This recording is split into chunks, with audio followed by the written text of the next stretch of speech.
because you do not struggle with lack of motivation or lack of interest. For me to say you could honestly be world champion at something you hate is a lie. You can, however, be competent at things you don't like.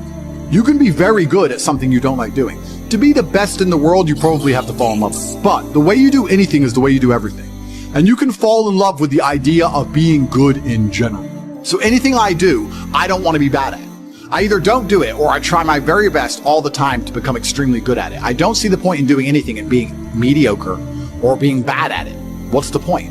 If I'm going to speak on podcasts, I want to be good at it. Anything I'm going to do, I want to be good at. Now, you should have enough respect for yourself that you're prepared to always put in the effort to give your best 100% because it is a habit. You should always give your best to anything you do. When you pick up a video game, you should give your best.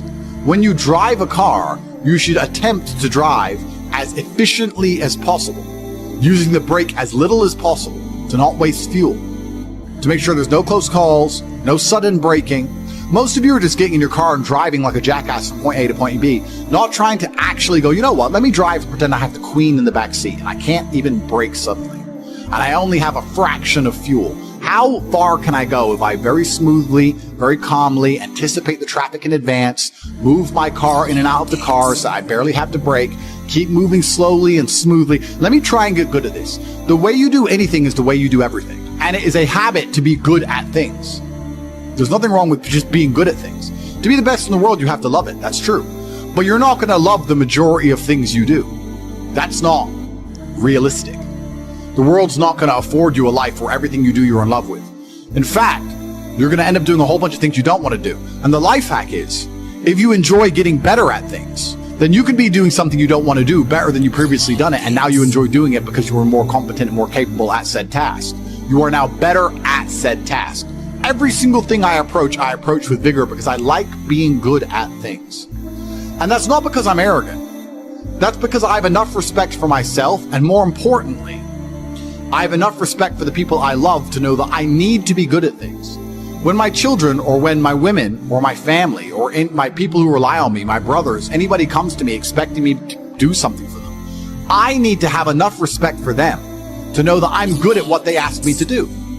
And if I don't know what they want me to do, or I'm not particularly good at it, I'm at least good at learning. You can become good at learning so that you learn things faster. Good at concentrating. Good at taking a scenario seriously.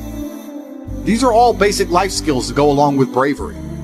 That's going to put you in a competitive bracket amongst the masculine realm which exists today, because most people can't even focus. Most people can't even focus or try hard at anything. So, to answer the question, can you become world champion without loving boxing? No, you can't become the best in the world.